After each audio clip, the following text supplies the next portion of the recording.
Kita masuk dalam doa. Allah Bapa yang baik, kami sangat bersyukur Tuhan di sore hari ini.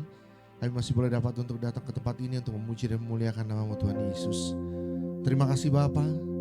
Dan semua ini kami serahkan sepenuhnya dalam tangan-Mu. Pimpin setiap ibadah ini Tuhan. Biar sore hari ini kami mengalami Engkau Tuhan Yesus. Kami mengalami perjumpaan dengan Engkau Bapa. Terima kasih Bapa, dan semua ini kami serahkan sepenuhnya di dalam nama-Mu yang kudus, dalam nama Tuhan Yesus Kristus. Haleluya. Sama-sama kita mau katakan amin, amin. Kami mau selalu bersyukur Tuhan, karena penyertaan-Mu luar biasa dalam setiap kehidupan kami. Dan biarlah sore hari ini ucapan syukur yang selalu ada di mulut kami Tuhan Yesus. Terima kasih Bapa. Haleluya.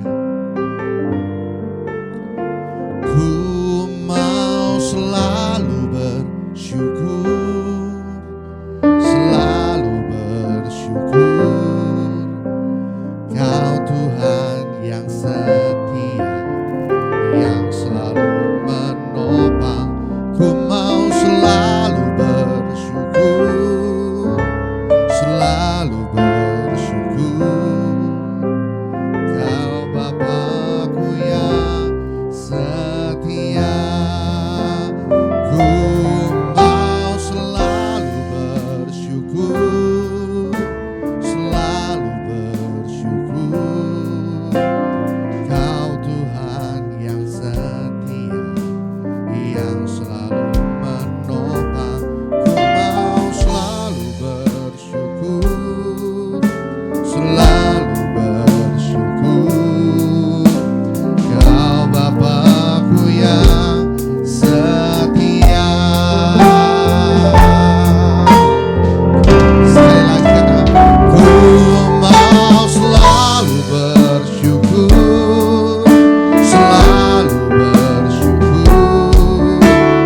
Kau Tuhan yang setia, yang selalu menopang. Ku mau selalu bersyukur, selalu bersyukur. Kau Bapa-Ku yang setia.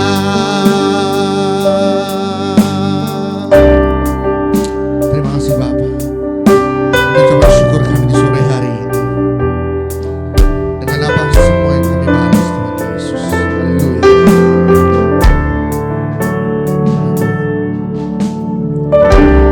Dengan apa kau membalas kasih-Mu yang ku terima dari-Mu, yang ku terima dari-Mu.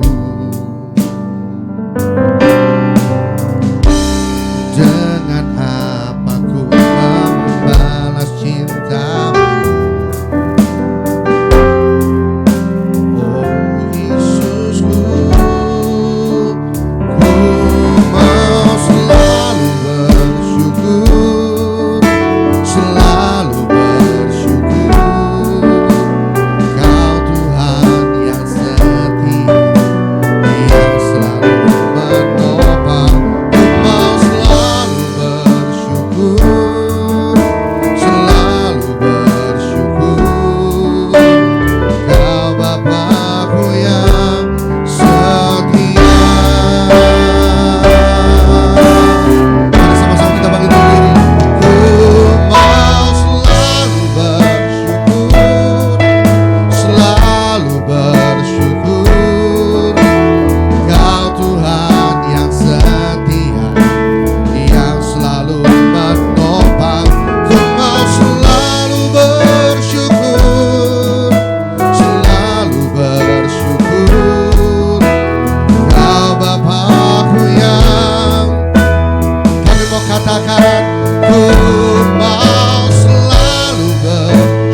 teramat baik. Hidupku semua baik. Yuk. Semua baik, semua baik. Apa berbuat di dalam hidupku, semua baik, sungguh teramat baik. Hidupku berarti.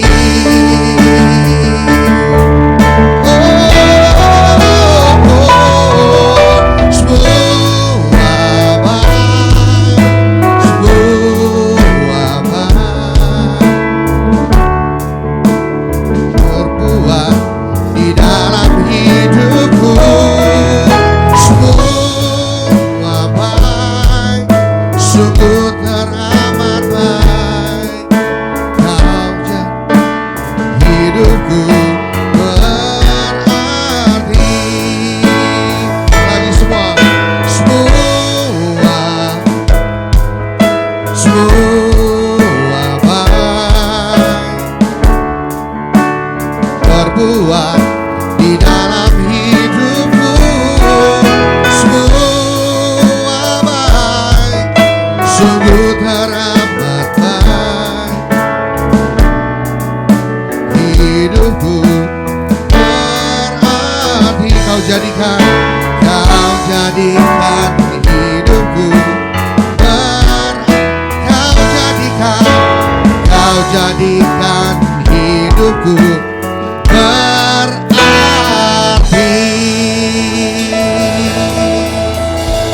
Bapak, terima kasih Tuhan Yesus. Semua yang sudah Kau lakukan dalam setiap kehidupan kami Bapa, semua baik, semua baik. Apapun yang terjadi, kami tetap menyatakan bahwa Engkau Allah yang luar biasa baik. Terima kasih Tuhan Yesus. Dan kami memulai ibadah ini Tuhan Yesus. Haleluya. Sama-sama kita mengatakan amin, amin, haleluya. Shalom semuanya. Puji nama Tuhan. Mari kita mau terus memuji Tuhan, karena Allah sanggup melakukan setiap segala perkara. Haleluya. Yuk.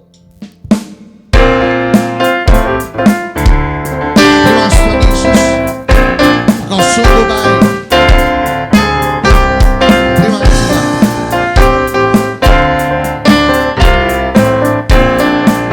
Sama-sama katakan, apa yang tak pernah dilihat mata, amin, yang tak pernah didengar telinga, amin,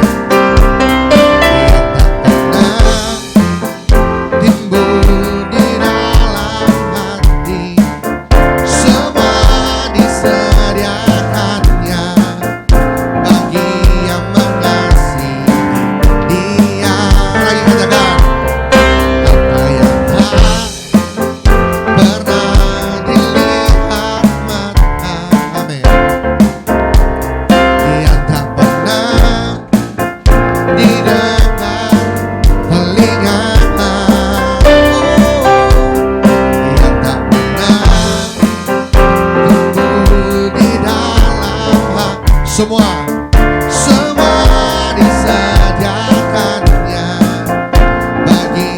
mengasihi Dia. Semua Allah sanggup melakukan segala perkara, dulu, sekarang dan kuasanya tidak berubah. Allah sanggup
duduk Bapak Ibu sekalian, puji nama Tuhan. Dan hamba yang sudah ada di tengah-tengah kita, mari kita siapkan hati kita. Kita mau dengar-dengaran akan firman Tuhan.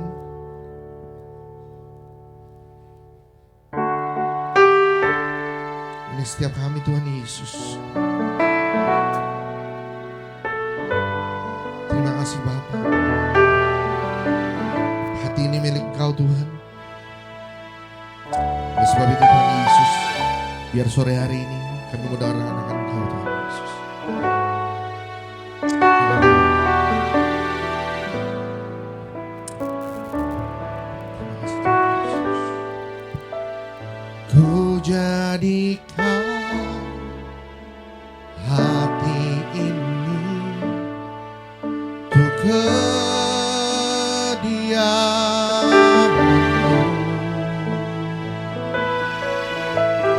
Ku serahkan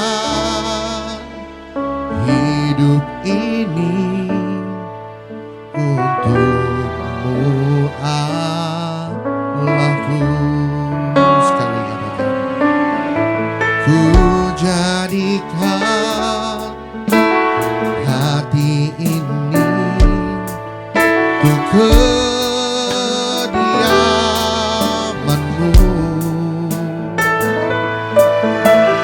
Ku serahkan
Katakan lagi. Di hati ini. Amin. Di hati ini.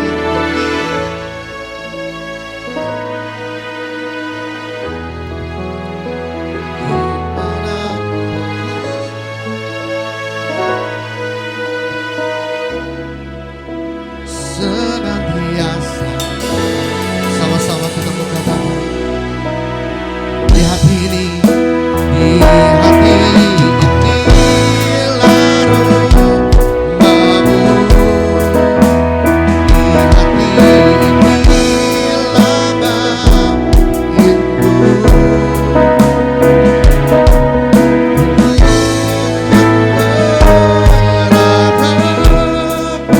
Senantiasa kau. Katakan lagi.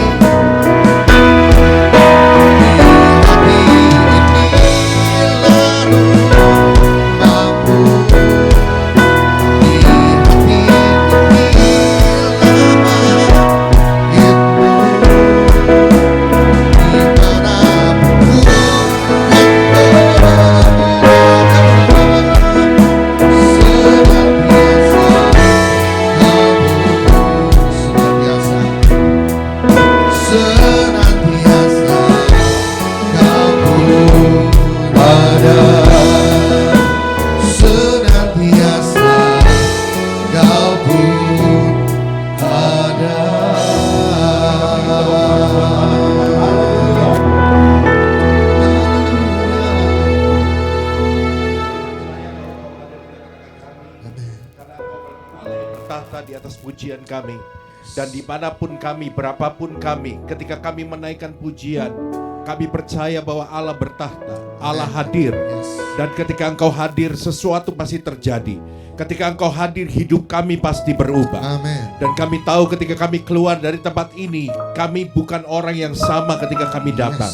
Kami pulang dengan membawa kekuatan yang baru, dengan membawa pewahyuan yang baru, dengan membawa pengharapan. Karena di tempat ini kami menerima pengharapan bersama dengan Tuhan. Terima kasih Tuhan. Urapi hamba-Mu dan pimpin hamba-Mu Roh Kudus di dalam menyampaikan firman Tuhan pada sore hari ini. Di dalam nama Yesus kami berdoa. Dan kita semua yang siap dengan firman Tuhan katakan amin, amin. Silakan duduk. Bapak Ibu Saudara yang dikasihi Tuhan, selamat sore, shalom. Ya, terima kasih untuk Pak Nando yang memberikan kesempatan untuk saya boleh berada di tempat ini. Pertama kalinya bertemu dengan Bapak Ibu Saudara semua. Ya, mungkin sedikit perkenalan ya Pak ya. Nama saya Pendeta Jeffrey Rama, saya melayani di Gereja NDC bersama dengan gembala saya Pendeta Yosia Abdi Saputra. Dan istri saya melayani di bidang sekolah minggu dan saya punya seorang putra yang sudah remaja, usia 15 tahun saudara. Ya, puji Tuhan hari ini bisa bertemu dengan saudara semua untuk pertama kalinya. Senang sekali berada bersama-sama di tempat ini dan saya berharap saudara juga menyambut saya dengan baik di tempat ini. Siap untuk dengar firman Tuhan? Amin. Hari ini saya ingin khotbah sharing firman Tuhan dengan tema The Potter and the Clay. Penjunan dan tanah liat. Nah mungkin Bapak Ibu Saudara sudah punya bayangan ketika dengar soal penjunan dan tanah liat, ini pasti bicara tentang pembentukan Tuhan. Ya, saudara, benar-benar kita akan bicara tentang pembentukan Tuhan dalam hidup kita. Kenapa kita penting untuk bicara soal pembentukan Tuhan? Karena gini, sejak kita jadi Kristen, lahir baru, ya, kita disebut anak-anak Allah. Ya, kita ini anak dan dia Bapa kita. Seorang bapa pasti mendidik anaknya. Bapa yang benar pasti mendidik anaknya. Ya, bapa yang benar pasti membentuk anaknya. Dan bapa yang benar pasti ingin membentuk anaknya supaya jadi baik, jadi benar. Tuhan itu juga gitu, saudara.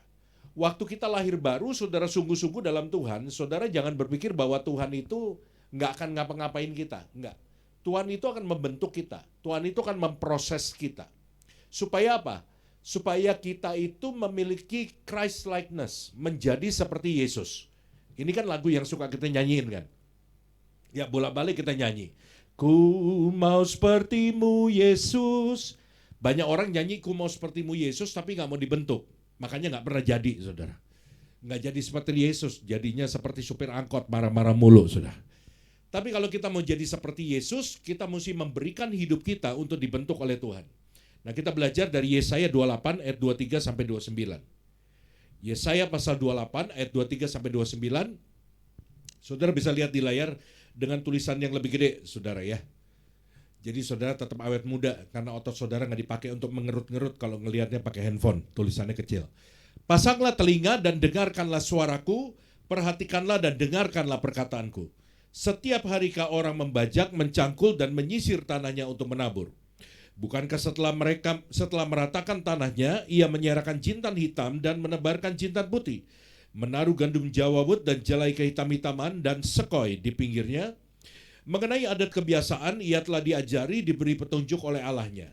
Sebab jintan hitam tidak diirik dengan eretan pengirik, dan roda gerobak tidak dipakai untuk menggiring jintan putih.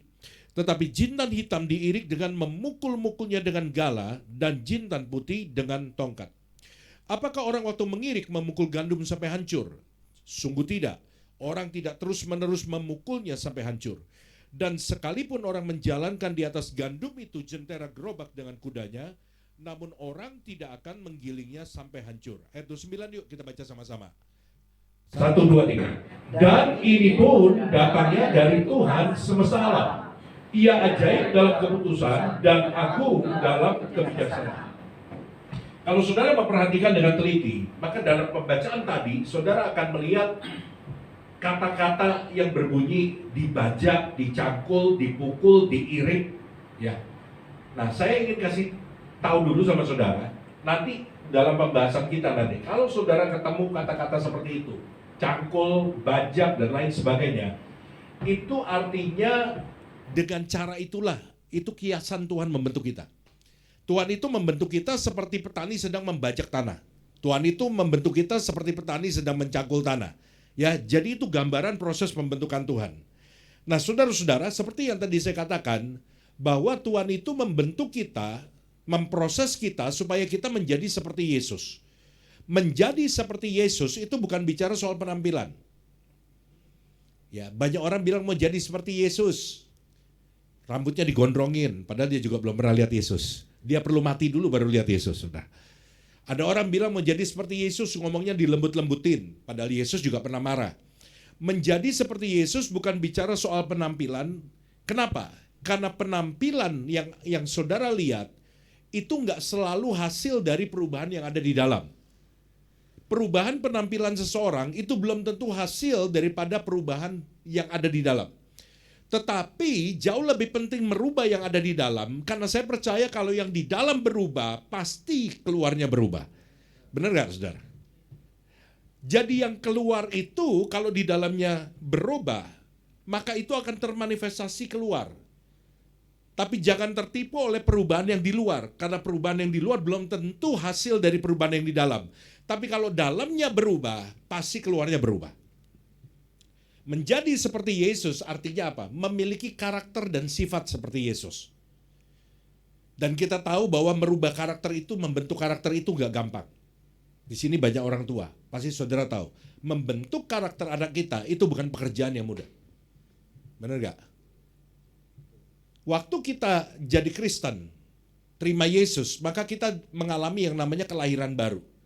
Makanya itu karena kita baru lahir ya, istilahnya kita disebut apa? Bayi rohani. Ya.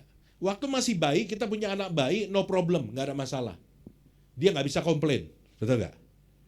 Cuma kita perlu tahu clue-nya. Makanya bayi itu kalau nangis, satu rumah repot sudah, nyamperin, ngelihat pengen ngapain. Sama seperti saudara waktu masih bayi rohani, ketika saudara nangis, Tuhan langsung turun tangan. Ingat gak, waktu saudara masih bayi rohani, baru lahir baru, saudara doa apa aja langsung dijawab Tuhan. Kenapa? Karena kita masih bayi. Bayi itu nggak bisa ngapa-ngapain, mesti dilayani. Tuhan lihat kita masih bayi rohani, ya, masih belum ngerti banyak, ya, masih baru di dalam Tuhan. Makanya ketika saudara doa, langsung Tuhan jawab. Tapi begitu kita udah 10 tahun jadi Kristen, nggak begitu lagi, betul nggak? Anak kita kalau udah bertumbuh, nggak lagi kita layani seperti waktu dia bayi. Kita membentuk dia, kita memproses dia.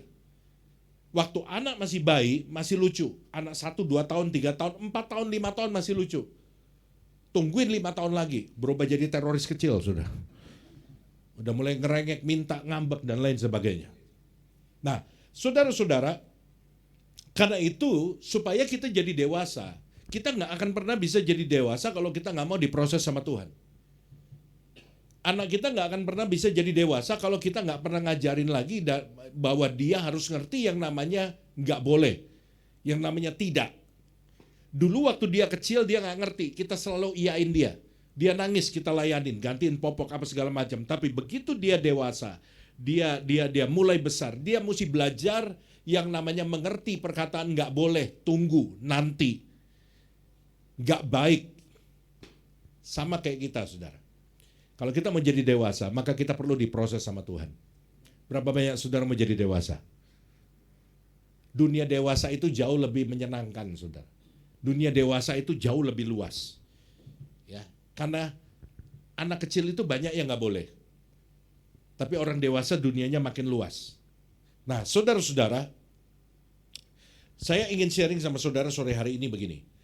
Waktu Tuhan memproses kita, membentuk kita, Tuhan itu ternyata di dalam kebijaksanaannya yang tadi saudara baca dalam ayat 29, Ia agung dalam kebijaksanaan, ya, Ia ajaib dalam keputusannya.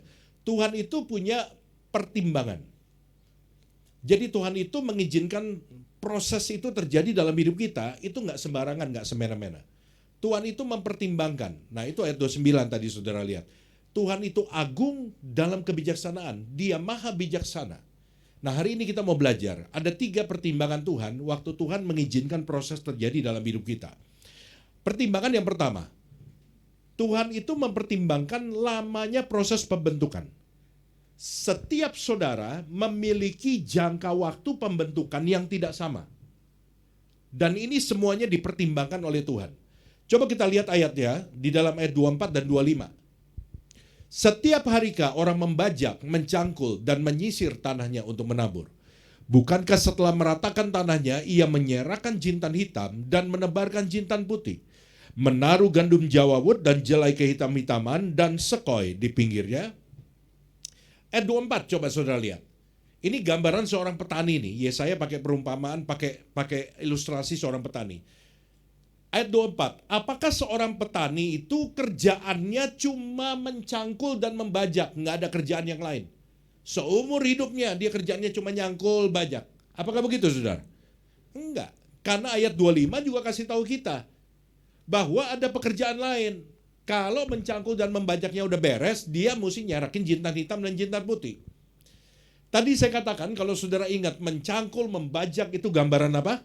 Prosesnya Tuhan. Ya, kalau kita tahu bahwa petani itu nggak terus-terusan membajak dan mencangkul, ada waktu di mana dia harus berhenti membajak. Ada waktu di mana dia tahu dia sudah bisa berhenti mencangkul. Artinya kita juga tahu bahwa proses Tuhan dalam hidup kita yang digambarkan dengan mencangkul dan membajak, itu ada waktunya untuk berhenti. Halo, bisa nangkep? Ngerti? Saya korelasikan dengan ilustrasi petani ini. Kalau seorang petani membajak dan mencangkul itu ada jangka waktunya. Ingat, membajak, mencangkul itu gambaran prosesnya Tuhan. Artinya proses Tuhan dalam hidup kita itu ada jangka waktunya. Ya, ini yang harus saudara ngerti yang pertama. Nah, biasanya setelah saya ngomong begini, timbul pertanyaan. Oke Pak, proses Tuhan dalam hidup saya ada jangka waktunya. Pertanyaannya adalah pertanyaan favorit setiap orang Kristen. Berapa lama Pak? Nah, orang kita kan pengen tahu. Selalu kan, kita kan selalu pengen tahu. Berapa lama? Kita kalau berdoa, Tuhan berapa lama saya harus ngalamin ini? Di sini Tuhan nggak ngomong soal angka. Tapi Tuhan kasih clue. Lewat ilustrasi di dalam ayat 24. Clue-nya apa? Tadi kita bilang, kita setuju bahwa petani ini ketika mencangkul, ada jangka waktunya dia harus berhenti. Karena kerjanya nggak cuma nyangkul. Ada waktu di mana dia tahu dia bisa berhenti. Nah pertanyaannya begini, kapan seorang petani tahu bahwa dia sudah bisa berhenti mencangkul dan membajak? Kapan seorang petani tahu bahwa dia udah bisa berhenti mencangkul dan membajak? Jawabannya sangat sederhana.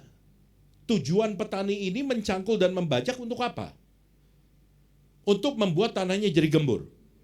Artinya secara logika kita diminta Tuhan untuk berpikir bahwa Kita tahu bahwa petani ini akan berhenti membajak dan mencakul kalau dia sudah menemukan tujuannya. Betul nggak? Yaitu kalau dia lihat tanahnya sudah gembur. Kita korelasikan dengan prosesnya Tuhan. Proses Tuhan akan berhenti di level itu dalam hidup saudara kalau Tuhan mendapati tanah hati saudara sudah lembut. Halo? Bisa nanggap? Memang Tuhan nggak kasih tahu berapa jangka waktunya. Karena apa? Yaitu yang tadi saya bilang. Setiap orang itu jangka waktunya nggak sama. Saudara nggak bisa komplain sama Tuhan.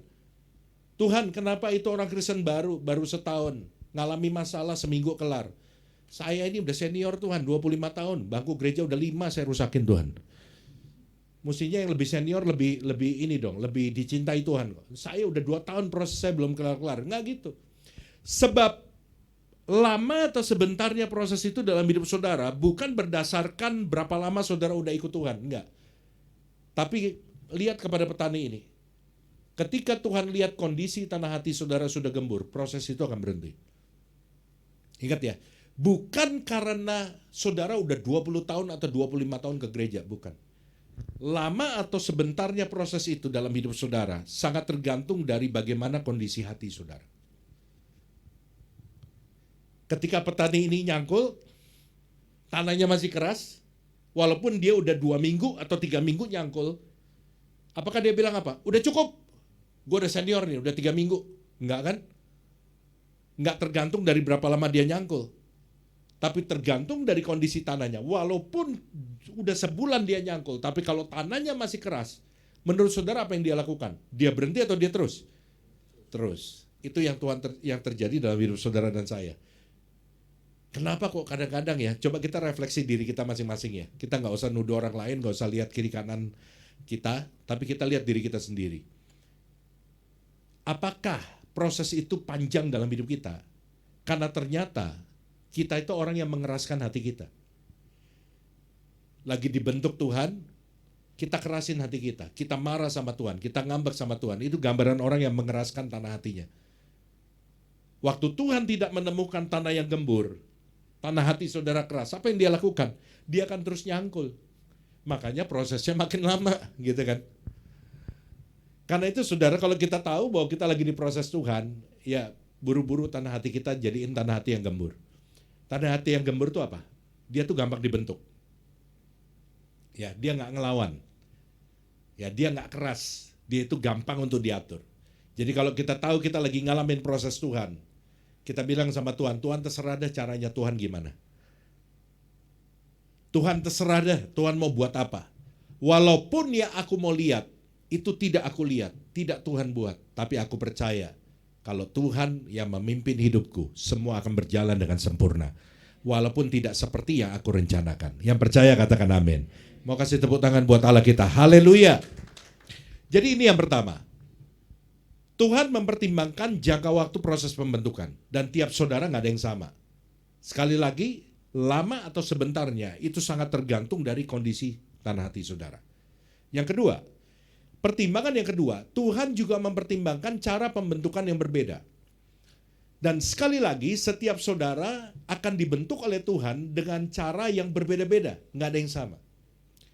Kita lihat ayat selanjutnya, 26 dan 27.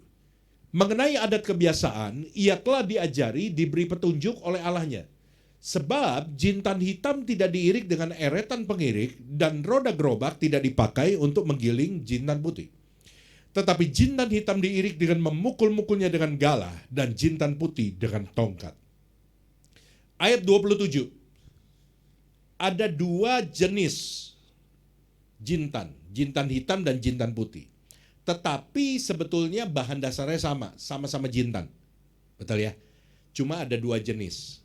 Ya, kayak mangga lah, ada mangga Indramayu, ada mangga Harum Manis. By the way, sekarang lagi musim mangga lagi murah, beli buruan.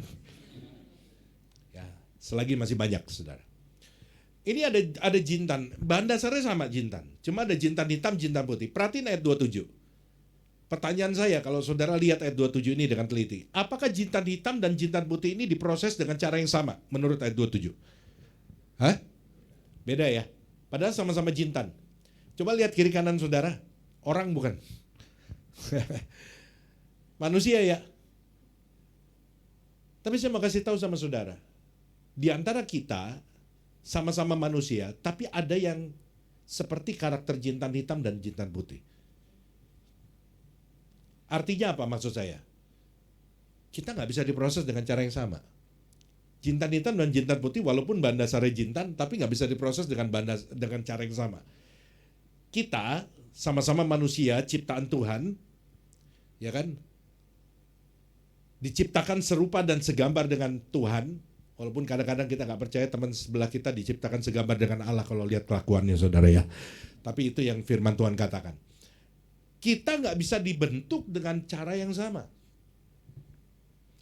Kenapa? Karena karakter jintan hitam dan jintan putih itu walaupun sama-sama jintan, tapi karakter keduanya berbeda. Karakter saudara dan orang di sebelah saudara itu juga nggak sama. Karena karakternya nggak sama, itu nggak bisa diproses dengan cara yang sama. Mudeng orang mudeng? Mudeng ya? Nggak bisa diproses dengan cara yang sama. Karena itu sekali lagi saudara nggak boleh komplain. Tuhan kenapa kok dia masalahnya ringan? Kenapa kok prosesnya ringan? Kenapa saya itu berat? Nggak bisa. Tuhan, dengar dengan baik, ingat ini dengan baik. Saudara tidak akan pernah bisa diproses dengan cara yang sama. Sebab setiap kita punya karakter yang berbeda. Dan Tuhan akan memproses kita sesuai dengan karakter kita. Dia Bapa, kita anak. Dia mengenal kita dengan baik. Dia tahu karakter kita dengan baik. Dan dia juga yang paling tahu bagaimana membentuk dan memproses kita sesuai dengan karakter kita. Dia akan pakai proses yang tepat. Karena dia mengenal karakter kita dengan baik. Nah, saudara-saudara, jadi gini loh, Tuhan gak akan kasih pakai cara yang keras untuk orang yang hatinya lembut. Oh, itu bapak mukanya sangar, tapi sebetulnya hatinya lembut. Gak perlu dipakai cara keras, disentil aja, dijewer aja, udah balik lagi dia sama Tuhan. Tapi Tuhan juga tahu, oh ini ibu wajahnya malaikat, hatinya malaikat pencabut nyawa. Ini gak bisa kalau disentil, gak mempan, gak bisa bertobat dia. Tuhan pakai cara yang keras. Tapi yang pasti adalah di dalam kemahatauannya Tuhan tentang karakter kita, dia akan pakai cara yang paling tepat sesuai dengan karakter kita. Yang ngerti katakan amin.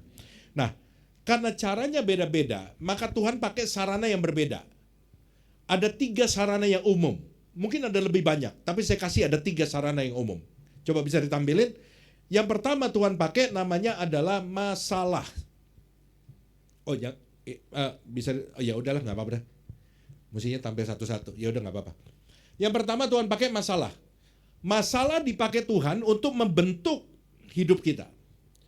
Karena Tuhan tahu ada orang-orang yang gampang datang ke gereja, doa lagi, cari Tuhan lagi, baca Alkitab lagi kalau dia stres gara-gara masalah.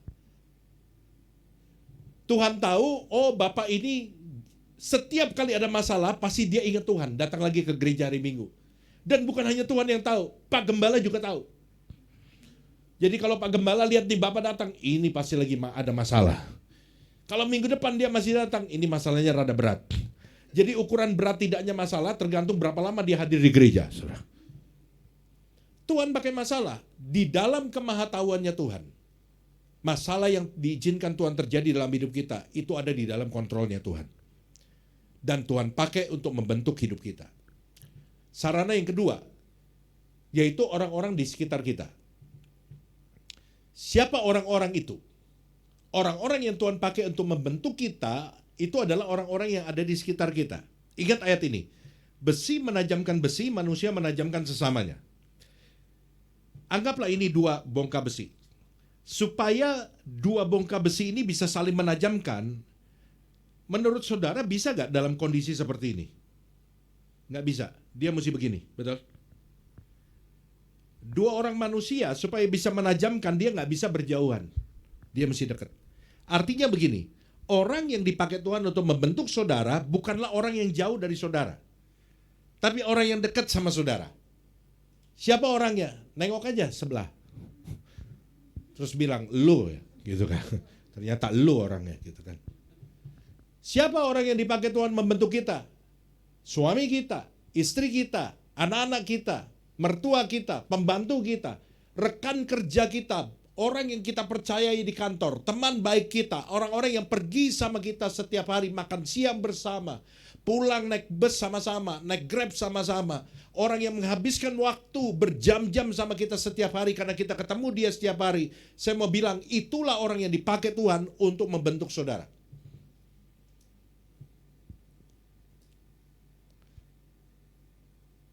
Suami dibentuk sama istrinya. Istri dibentuk sama suaminya. Istri dibentuk sama siapa? Sama anaknya. Ya kan? Ya kan tadi saya bilang, anak-anak kalau masih kecil tuh lucu. Gedean dikit jadi teroris. Ya kan, mulai ngancem-ngancem. Pokoknya kalau begini, ay nggak mau belajar. Gitu kan. Padahal ini ya, maksudnya tuh, ngancem, gue nggak kasih makan, metong. Gitu kan. Belum bisa cari duit sendiri, begitu kan, dengan ngancam-ngancam. Ya itulah anak-anak. Tapi anak-anak itu dipakai Tuhan bentuk kita. Pembantu kita dipakai Tuhan untuk bentuk kita. Ibu-ibu, engkau dibentuk oleh pembantumu. Pembantu itu kan seperti buah si malakama. Dia nggak ada kita susah, dia ada kita sebel. Ya kan, serba susah untuk kita memilih yang mana yang terbaik. Kemudian istri-istri dibentuk sama siapa lagi? Sama mertuamu. Ya kan? Sama mertua.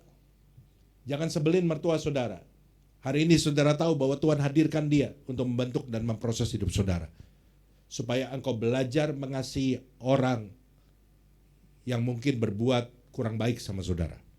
Tapi nggak semua mertua jahat kok. Banyak mertua yang baik. Ya kan? Ada satu orang berdoa, ngomong sama saya gini, Pak, sekarang kan banyak mantu benci mertua. Saya doain mertua saya tiap hari. Wih, beda saya bilang.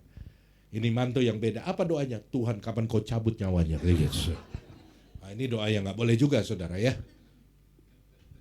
Jadi Tuhan pakai orang-orang di sekitar kita untuk membentuk kita.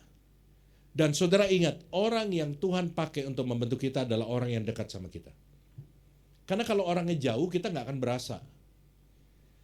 Tapi saudara paling berasa sakit itu kalau dilukai sama siapa? Sama orang yang paling dekat sama kita kan? Betul nggak? Sama orang yang kita percaya, sama orang yang kita terbuka dengannya. Jadi saudara mesti ingat ini. Karena saudara tahu bahwa rasa sakit yang paling dalam itu disebabkan oleh orang yang paling dekat sama kita. Sehingga saudara mesti siap. Ketika saudara dekat dengan seseorang, ingat apa yang saya ngomong sama saudara hari ini. Bahwa orang itu pun punya potensi untuk memberikan rasa sakit yang sangat dalam ketika terjadi sesuatu. Saudara mesti siap. Tapi jangan sampai saudara nggak berani dekat sama orang, gitu ya. Tapi waktu saudara dekat sama seseorang, saudara ingat apa yang saya ngomong hari ini. Bahwa orang yang sama, ketika ada sesuatu terjadi, dialah yang akan memberikan rasa sakit yang paling dalam kepada kita. Tapi jangan takut untuk percaya dan dekat sama seseorang.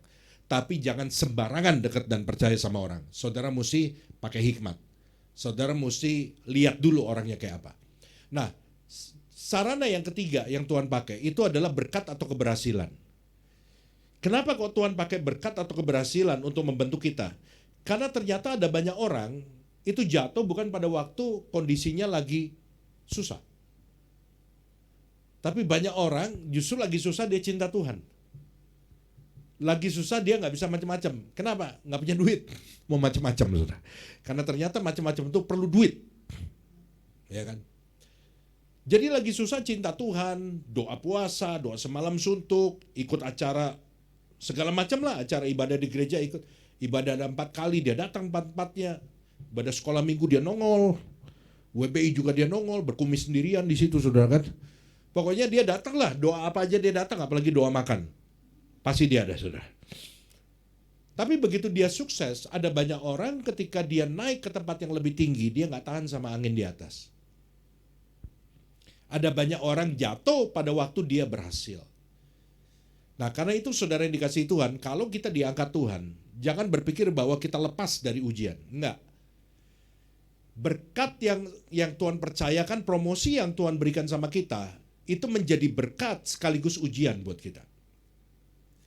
Apakah ketika saudara diberkati, saudara dalam keadaan makmur, saudara dalam keadaan bisa hidup tanpa gereja dan tanpa Tuhan?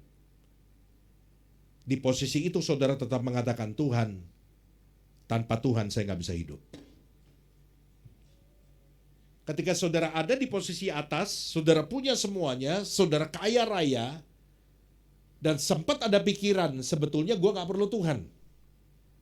Kekayaan gue nggak habis 7 turunan. Gue bisa survive. Uang-uang yang saya miliki udah cukup untuk membiayai 7 turunan. Sebetulnya tanpa Tuhan, dalam tanda kutip, saya bisa hidup. Tapi dalam posisi seperti itu, saudara tetap bilang apa? Tuhan, semuanya ini akan habis lenyap kalau Tuhan meninggalkan saya. Kalau Tuhan lihat di posisi atas, saudara tetap bisa bilang, Tuhan, Engkau tetap nomor 1 dalam hidupku. Aku gak bisa hidup tanpa Tuhan. Maka saudara akan dibawa ke level yang lebih tinggi lagi.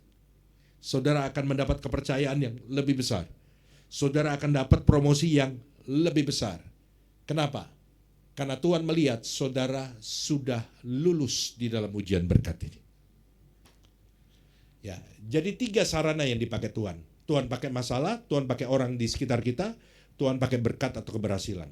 Nah, yang ketiga yang terakhir. Ya, habis ini saudara bisa malam mingguan. Saya besok ke daerah sini lagi nih, ini 3 hari berturut-turut nih, Sabtu, Minggu, Senin, saya ke daerah sini. Hari ini ke Sunter, besok khotbah di GSJS, di Flix, 4 kali. Terus hari Senin saya ada ketemu orang di Pulau Mas. Suruh pindah saya ke sini kali ya. Bisa 3 hari berturut-turut, gak pernah kejadian sebelumnya, saudara. Yang ketiga, pertimbangan yang pertama tadi lamanya, yang kedua caranya, yang ketiga bobot. Bobot itu apa? Kekuatan. Kekuatan dari pembentukan itu dipertimbangkan Tuhan. Kenapa? Karena ternyata Tuhan tahu setiap kita itu punya batas kekuatan yang tidak sama. Setiap saudara tuh level kekuatannya nggak sama. Orang yang baru jadi Kristen sama orang yang udah lama jadi Kristen, itu level kekuatannya beda. Dan proses Tuhan itu bukan untuk menghancurkan kita. Karena itu Tuhan perlu perhatikan bobotnya supaya proses yang Tuhan izinkan terjadi dalam hidup kita tidak melewati batas kekuatan kita. Bisa ngerti maksud saya? Bisa nangkep gak alurnya, sudah? Ini muka-muka lapar nih, saudara. Saya agak mencurigakan, saudara ya. Saudara lihat saya tapi dengan tatapan kosong gitu, saudara. Tatapan pengharapan, Pak, udah Pak, gitu. Proses itu bukan untuk menghancurkan kita. Ingat, proses Tuhan untuk mendewasakan kita. Supaya kita tidak hancur karena proses itu, maka Tuhan perlu memperhatikan bobot daripada proses itu, supaya proses itu tidak lebih besar kekuatannya dari kekuatan kita. Artinya apa? Proses itu Tuhan pastikan bahwa kita bisa menanggungnya. Ngerti ya? Nggak ngerti, saya juga nggak tahu lagi mau ngomong apa sudah. Kita lihat ayat terakhir 28-29. Apakah orang waktu mengirik memukul gandum sampai hancur? Jawabannya apa? Sungguh tidak. Orang tidak terus-menerus memukulnya sampai hancur.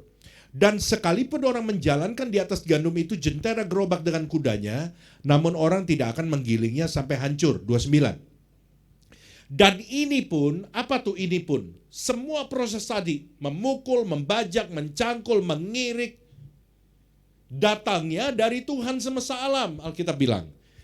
Dan berita baiknya adalah ia ajaib dalam keputusan dan agung dalam kebijaksanaan. Tolong mundur ke ayat 28. Apakah seorang petani waktu dia mengirik, itu gandum dipukul sampai hancur? Enggak. Kenapa? Sebab tujuan dia memukul-mukul gandum itu bukan untuk menghancurkan gandum itu. Apa tujuannya? Dia pukul-pukul gandum itu hanya supaya kulitnya terkelupas dan dia dapat biji gandum yang bersih. Jadi waktu dia pukul supaya gandumnya nggak hancur, perlu nggak diukur bobotnya? Hah? Perlu. Siapa di sini pernah mecahin telur buat masak? Bukan mecahin telur dibanting ya? Saudara mau bikin telur dadar, perlu dipecahin. Saya rasa semua udah pernah. Ya. Waktu saudara ketok telurnya, saudara ukur gak bobotnya? Apakah saudara pak gitu kan? Itu satu keluarga mati semua tuh ayamnya. Saudara ukur dong, cek ya kan? Kadang-kadang kekerasan, teras ya. Begitu kekerasan apa? udah habis, hilang. Tapi saudara ukur, tek tek tek tek, betul kan? Kenapa saudara ukur kekuatan saudara? Supaya yang di dalam nggak hancur, nggak hilang. Saudara dapat apa yang saudara mau, bagian yang terbaik dari telur itu. Kan yang mau saudara masak bukan yang luarnya kan, dalamnya kan, ya kan? Tapi saudara perlu membuang luarnya. Tuhan perlu membuang yang nggak perlu dalam hidup saudara, supaya dia bisa dapat yang terbaik dari saudara. Karena itu dia perlu pukul. Tapi waktu dia mukul, ingat tadi pukul, giling, apa semua tadi gambaran prosesnya Tuhan ya. Tapi waktu dia lakukan itu, dia ukur bobotnya karena tujuan dia bukan untuk ngancurin saudara. Ngerti ya? Supaya sebongkah batu itu bisa jadi sesuatu yang value-nya tinggi, ada yang perlu dipahat, dibuang. Pada waktu tukang batu lihat itu, dia pahat, dia buang. Batu yang gak ada nilainya, pada akhirnya jadi batu yang value-nya tinggi ketika dia jadi sebuah patung yang bagus. Tapi kalau gak ada yang dibuang, batu itu value-nya tetap nol. Atau mungkin kecil. Tapi batu yang sama ketika dibersihin, dibuang, jadi sebuah patung yang bagus, value-nya bisa ratusan ribu kali lipat mungkin daripada kalau dia gak diapa-apain. Bisa ngerti ya? Nah, kadang-kadang Tuhan perlu memunculkan Goliat dalam hidup kita. Karena dia tahu ada Daud di dalam sini yang belum keluar. Dan dia hanya bisa keluar ketika Goliat muncul. Tuhan perlu memunculkan Goliat dalam hidup saudara supaya Daud dalam dirimu bisa keluar. Ada orang yang ngomong sama saya gini, Pak, waktu saya pandemi, stres saya Pak. Kenapa? Saya di PHK. Saya punya anak-anak masih kecil, perlu sekolah. Saya nggak tahu mesti ngapain. Dan kemudian saya doa sama Tuhan, tapi saya percaya bahwa Tuhan pasti akan memimpin saya. Cuma saya nggak tahu nih mau ngapain nih. Yang pasti saya akan bisnis dari rumah, dia bilang. Cuma saya nggak tahu saya mesti buat apa. Waktu dia doa, Tuhan bilang sama dia, mulailah dari sesuatu yang sederhana. Kamu kan suka bikin makanan buat anak-anak kamu. Apa makanan favorit anak kamu? Tuhan ingetin dia, Tuhan bimbing dia dengan cara yang sederhana. Oh, akhirnya dia tahu. Anak-anaknya suka satu makanan, dia belajar untuk buat itu, dia buat itu lagi. Dan rupanya dia cukup ahli untuk buat itu. Dan kemudian dia mulai jual ke teman-temannya. Teman-temannya bantu dia beli, dan ternyata teman-temannya suka. Kemudian repeat order, dan kemudian dari mulut ke mulut ngomong. Dan 3 tahun pandemi berjalan, dan kemudian dia bilang sama saya begini, Pak, kalau saya disuruh kerja lagi di kantor yang dulu, dengan gaji yang dulu, saya nggak bakal mau, Pak. Kenapa? Karena pendapatan saya hari ini itu udah puluhan lipat, Pak, dari gaji saya yang dulu. Dan kemudian saya sekarang punya waktu bebas. Cuti saya bukan 12 hari setahun, Pak. Saya mau cuti 12 tahun. Juga bisa gitu kan. Dan saya bisa ketemu anak-anak saya setiap hari. Saya bisa antar mereka sekolah, saya bisa jemput mereka sekolah karena dia kerja sendiri. Halo, Tuhan perlu keluarin dia dari kantor. Untuk dia tahu bahwa ada yang terbaik dalam diri dia yang gak bisa keluar kalau dia tetap ada di kantor. Tapi prosesnya itu gak enak. Betul gak? Yang namanya proses gak enak. Karena itu ngikut aja. Dan percayalah bahwa apa yang saudara alami hari ini, itu yang firman Tuhan katakan di ayat terakhir ini. 1 Korintus 10 ayat 13. Ini yang terakhir. 1 Korintus 10 ayat 13. Pencobaan-pencobaan yang kamu alami ialah pencobaan-pencobaan biasa yang tidak melebihi kekuatan manusia. Sebab Allah setia, dan karena itu Ia tidak akan membiarkan kamu dicobai melampaui kekuatanmu. Pada waktu kamu dicobai, Ia akan memberikan kepadamu jalan keluar sehingga kamu dapat menanggungnya. Perhatiin kalimat yang kedua, baris ketiga, mulai kata sebab Allah setia. Sebab Allah setia dan karena itu Ia tidak akan membiarkan kamu dicobai melampaui kekuatanmu. Kata melampaui kekuatanmu itu menunjukkan apa yang saya katakan tadi, bahwa manusia punya batas kekuatan. Iya dong. Kalau melampaui itu kan perlu ada ukurannya dong. Perlu ada sesuatu yang dilampaui. Ya kalau kita nggak tahu batasnya di mana? Ya nggak bisa ngomong melampaui. Apa dasarnya kamu ngomong melampaui saya? Ada sesuatu yang kelihatan, yang nyata. Nah, yang dilampaui apa? Kekuatan kita. Itu Alkitab bilang. Berarti manusia punya batas kekuatan.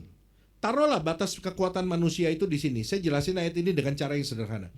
Alkitab bilang apa? Masalahmu tidak akan melampaui. Berarti dia ada di atas atau ada di bawah batas kekuatan kita? Di bawah. Siapa yang lebih kuat? Kita atau masalah kita? Hah? Kita, karena dia ada di bawah. Kalau kita lebih kuat, seharusnya siapa yang menang? Kita. Artinya gini loh, bahwa masalahmu tidak akan pernah menang lawan kita. Masalahmu nggak pernah lebih kuat dari kamu. Itu loh yang kita mau coba ngomong. Karena dia selalu ada di bawah. Karena nggak pernah melampaui. Dia selalu ada di bawah. Dan ayat ini sebetulnya ngasih tahu sama kita bahwa kita selalu lebih kuat dari segala masalah, segala proses yang Tuhan izinkan terjadi dalam hidup kita. Masalah kita nggak akan pernah bisa membunuh kita. Masalah kita nggak akan pernah bisa mengalahkan kita. Masalah kita nggak akan pernah bisa membuat hidup kita berakhir. Tapi kita yang akan membuat masalah kita berakhir. Karena Alkitab berkata yang lebih kuat itu adalah kita. Dan seharusnya kita selalu menang. Inilah bukti kalimat ini, masalahmu tidak akan Tuhan tidak akan membiarkan kamu dicobai melampaui kekuatanmu. Inilah bukti bahwa Tuhan memperhatikan, mempertimbangkan bobot daripada proses pembentukan. Tidak akan melebihi kekuatanmu. Nangkep ya? Karena itu saudara-saudara, jangan ngomong hari ini, jangan pernah ngomong lagi selamanya. Kalau saudara aja problem, saudara bilang apa? Wah, kayaknya nih masalah ini besar nih, gua nggak bisa lewat. Nggak benar itu. Hari ini saudara dengar bahwa proses itu nggak pernah lebih kuat. Anda selalu lebih kuat dari proses. Anda selalu lebih kuat dari masalah saudara. Masalah yang hari ini saudara hadapi, saya mau katakan berdasarkan firman Tuhan ini, Anda lebih kuat dan Anda bisa mengalahkan. Dan harusnya Anda selalu jadi pemenang. Sebab Tuhan tidak akan pernah membiarkan proses itu melebihi dari kekuatan kita. Karena itu mulai hari ini saudara, ya setiap pagi katakan, masalahku, engkau gak pernah lebih kuat dari aku. Engkau tidak akan pernah menang dari aku. Sebab engkau gak pernah lebih besar daripada kekuatan yang aku miliki. Hari ini saya berdoa, supaya saudara nangkap firman Tuhan ini dengan baik. Dan berbahagialah kita tahu firman Tuhan hari ini. Karena ternyata Allah gak semena-mena. Waktu Allah mengizinkan proses terjadi, Dia maha bijaksana. Proses itu bukan untuk menghancurkan kita, tapi untuk mengeluarkan yang terbaik dari kita. Haleluya. Mari kita bagi berdiri sama-sama. Sejauh langit dari bumi, begitu besarnya kasih-Mu, penuhi hati kami yang rindu menyembah-Mu. Yesus, sejauh langit dari bumi, begitu besarnya kasih-Mu. Kaulah Tuhan, kekuatanku, sukacitaku. Sejauh langit, sejauh langit dari bumi, begitu besarnya kasih-Mu, penuhi hati kami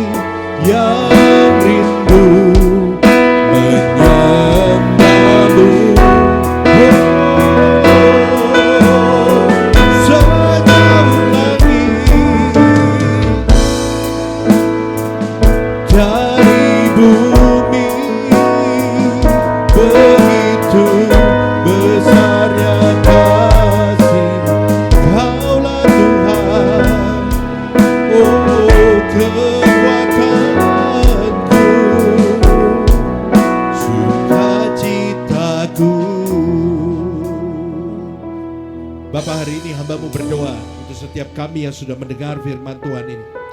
Biar firman ini jatuh di tanah yang subur. Amin. Sehingga firman Tuhan ini berakar, bertumbuh, dan berakar dengan kuat. Supaya bisa menumbuhkan iman yang kuat. Dan pada akhirnya, iman itu akan menghasilkan buah. Hamba-Mu berdoa Tuhan, kalau hari ini ada orang-orang yang datang dengan pergumulan. Mereka mungkin nggak tahu Tuhan, kenapa apa yang aku harapkan begini, tapi yang terjadi malah sebaliknya. Seakan-akan aku semakin jauh dari pertolongan. Tuhan tidak berhenti bekerja. Tuhan merancangkan yang terbaik buat hidupmu. Ketika engkau tidak mengerti, bukan berarti rencana Tuhan gagal dalam hidupmu. Sebab Alkitab berkata bahwa rencana Tuhan dan rencana kita sejauh langit dan dari bumi. Kita nggak pernah bisa menyelami apa yang Tuhan buat. Bahkan segala sesuatu yang kita pikir sebuah kegagalan, ternyata itu cara Tuhan untuk menolong kita. Yang kau butuhkan hari ini percaya bahwa apa yang kau alami tidak pernah melebihi kekuatan. Hari ini hamba-Mu berdoa Tuhan, materaikan firman dalam hati setiap kami. Dan supaya ketika lewat mendengar firman Tuhan, iman kami semakin hari semakin bertumbuh di dalam kami. Terima kasih Tuhan, di dalam nama Yesus kami berdoa. Dan kita semua yang diberkati, katakan sama-sama. Amin. Silakan duduk Bapak Ibu Saudara.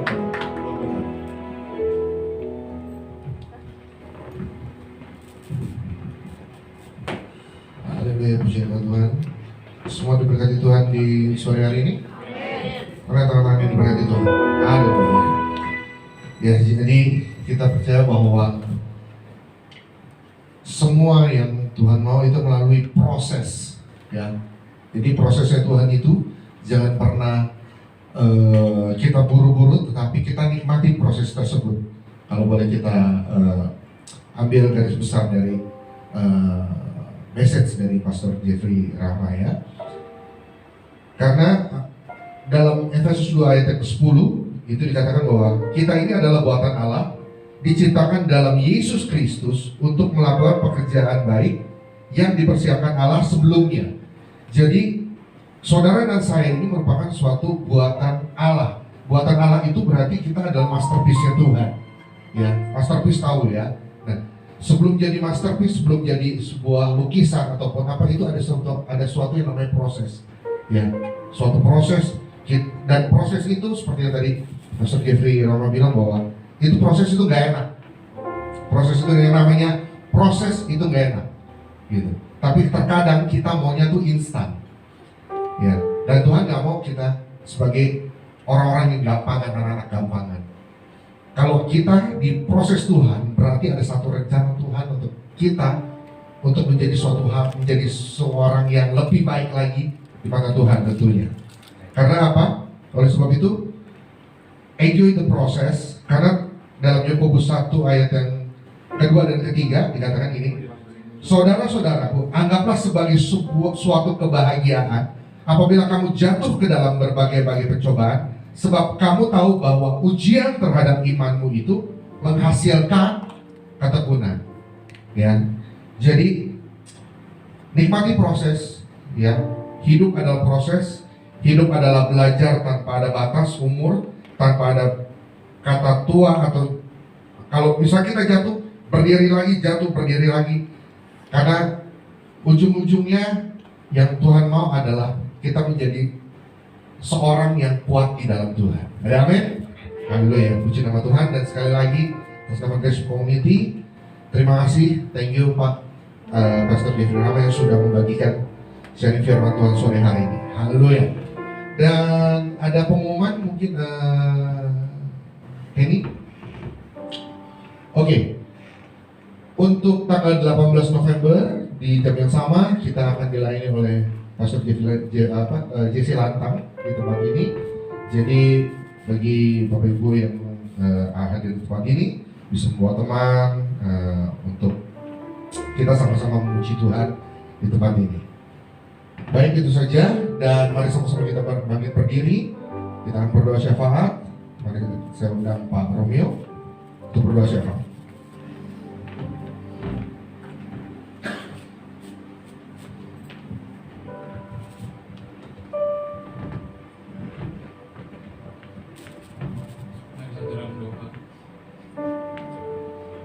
bersyukur kepada-Mu sore dan malam hari ini karena kami terkumpul di sini bukan tanpa tujuan. Kami ada di sini karena kami mencintai Tuhan. Kami ingin melakukan yang terbaik buat Tuhan, bahkan waktu kami memberikan bagi Tuhan. Terima kasih Tuhan, kami juga tidak mau menjadi bayi-bayi yang minum susu terus, dan kami mau menjadi pribadi-pribadi yang dewasa, yang bisa makan keras sehingga ada saatnya nanti kami bukan jadi orang-orang biasa, tapi kami seperti pengajar di ladang-Mu Tuhan untuk menuai banyak jiwa. Kami percaya setiap kami punya tujuan dan Tuhan membentuk kami dengan maksud dan tujuan masing-masing. Jadikan kami saksi Tuhan, jadikan kami pelaku firman-Mu, bukan pendengar saja. Kami jadi surat-surat terbuka ketika kami ada di lingkungan masyarakat, di tempat kami bekerja, dimanapun Tuhan mengutus kami. Jadikan kami semua berkat pribadi Yesus itu kelihatan dalam kehidupan kami, dalam tutur bahasa kami, tingkah laku kami, apapun yang kami lakukan. Biar orang lihat kami, mereka diberkati. Orang lihat kami, mereka bisa dimenangkan. Terima kasih Tuhan, sore hari ini kami terbuat untuk berdoa. Gereja-gereja Tuhan yang akan membuka pintu-pintu rumah ibadah besok hari. Biar kemurahan Tuhan tercurah lebih dahulu, menjamah setiap hamba-hamba Tuhan yang akan melayani besok. Biar Roh Tuhan utus dengan urapan yang baru, minyak yang dari kepala Tuhan ke seluruh kehidupan hamba Tuhan sehingga bisa melayani Tuhan, diurapi Tuhan untuk menjadi saluran kabar baik bagi umat-umat Tuhan yang butuh kemurahan Tuhan, butuh kesembuhan, butuh kemenangan dan butuh kelepasan. Terima kasih Tuhan, satukan kami, satukan gereja-gereja Tuhan. Kami berdoa khususnya yang ada di kota Jakarta ini, sehingga punya satu hati, punya satu kerinduan, kerubuhan untuk berdoa bagi kota Jakarta ini, bahkan negara tercinta kami, negara Indonesia akan masuk ke tahun politik di tahun 2024. Sehingga apa yang kami doakan, apa yang menjadi kebutuhan kami, itu juga yang Tuhan buat dengan cara Tuhan. Sehingga di tahun 2024 nanti kami akan punya pemimpin negara yang baru, pemimpin yang dipilih oleh Tuhan, yang takut akan Tuhan, menjalankan roda pemerintahan, sehingga negara kami ini bisa berkembang, jadi negara yang baik, negara yang disegani di negara-negara yang lain. Terima kasih Tuhan, terima kasih Bapa di dalam surga. Kami yang datang sore hari ini, masing-masing kami punya kebutuhan, kami punya beban, tapi ketika kami datang membawa itu ke dalam tangan Tuhan, daripada ke dalam Tuhan, hati kami disegarkan dan kami percaya kami bisa mendengar sesuatu yang baru daripada Tuhan. Ini sumber jawaban bagi setiap masalah kami. Terima kasih Tuhan, pelayanan Pastor Jeffrey Rama besok di STS Jakarta, bahkan pelayan-pelayan yang ada yang Tuhan sudah percayakan dalam kehidupannya. Biar Tuhan campur tangan, Tuhan berkati. Biar ada urapan yang Tuhan beri, urapan yang bisa mengubahkan orang. Biar ada kata-kata manifat, biar ada kesembuhan. Boleh Tuhan bawa lewat hamba-Mu ya Tuhan. Terima kasih Tuhan, membawa api tanpa di mana dia berada. Setiap tutur kata, setiap firman yang disampaikan adalah firman yang daripada Tuhan, pewahyuan dari Allah sendiri, sehingga orang yang mendengarkan itu mengerti dengan cara-cara yang sederhana, dan hamba-Mu itu bisa menyampaikan juga dengan cara-cara yang sederhana lewat tuntunan Roh Kudus, Roh yang berbicara dalam hati hamba-Mu sejak lama, Roh yang sama yang bisa mendengar dari setiap jemaat-jemaat di mana rumah, bahwa Roh itu berbicara kepada kita yang butuh. Semuanya itu kemuliaan nama Tuhan. Kami syukur bahwa doa ini Tuhan mohon ampun akan segala salah dosa kami yang kami buat melalui kata-Mu. Karena kami ini hamba-hamba-Mu yang masih perlu ditegur oleh Tuhan, dan kami minta biar Roh Kudus menyertai kami dari pagi sampai kami tidur di tengah malam. Kami diubahkan menjadi pribadi-pribadi yang baru, manusia yang baru yang Tuhan sudah ubahkan untuk mengubahkan teman-teman kami, mengubahkan orang-orang lain. Ini doa syukur kami Tuhan yang kami sampaikan, kami datang kepada-Mu hanya di atas satu nama yang kudus, dan kami percaya itu nama Tuhan Yesus Kristus, bersama kami yang hidup dalam kehidupan yang manis, adalah Roh Kudus yang adalah teman setia kami, penasihat kami, yang tahu apa yang kami butuhkan. Kami sudah berdoa kepada-Mu Tuhan.